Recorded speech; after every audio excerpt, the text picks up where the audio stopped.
حضرت نظام الدین اولیاء محبوب الہی، کون نہیں جانتا دلی کے شہنشاہ،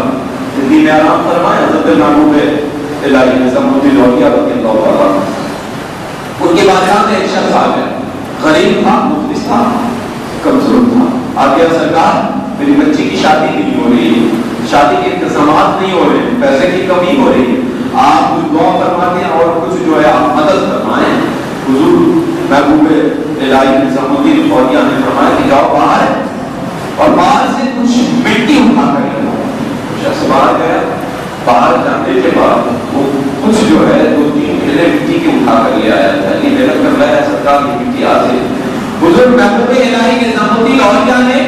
3 مرتبہ سورہ اخلاص کی تلاوت کی، قل هو اللہ شریف 3 مرتبہ پڑھا اور اس مٹی پر دم کر دی، فرمایا کہ اب اسے لے کر جاؤ، یہاں نہیں کھولنا، گھر جانا، اپنے گھر پہ جا کر اس تھیلی کو کھولنا۔ کہا وہ شخص بھاگتا ہوا اپنے گھر اس میں ہے گیا، جیسے ہی اپنی بیوی کو بلایا، بلانے کے بعد ساتھ میں مل کر اس نے تھیلی کھولی تو دیکھتا کیا ہے، اس کی آنکھیں پھٹی کی پھٹی رہ جاتی ہیں کہ یا اللہ یہ کرشمہ کیسا، یہ کرامت کیسی کہ جب میں نے اس تھیلی میں ڈالا تھا تو اس وقت تو یہ مٹی کے تھیلے تھے، لیکن اب جو ہے یہ مٹی جو ہے سونا بن چکی ہے، سونے میں تبدیل ہو چکی ہے۔ خوش ہو گیا،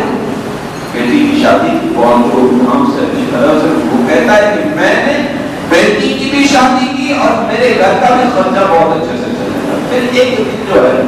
میرے ذہن میں بات آئی کہ بھائی پیسہ کمانے کا تو بہت اچھا فارمولا مجھے مل گیا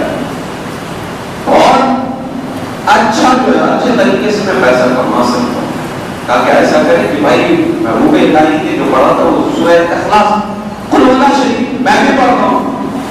کہا بیوی سے اے شریک ہے آپ پاس جاؤ، باہر سے مٹی اٹھا کر لاؤ، مٹی اٹھا کر لائے۔ اس کے بعد جو اس نے پڑھنا شروع کیا، 3 بار پڑھی، 6 مرتبہ پڑھی، 9 مرتبہ پڑھتا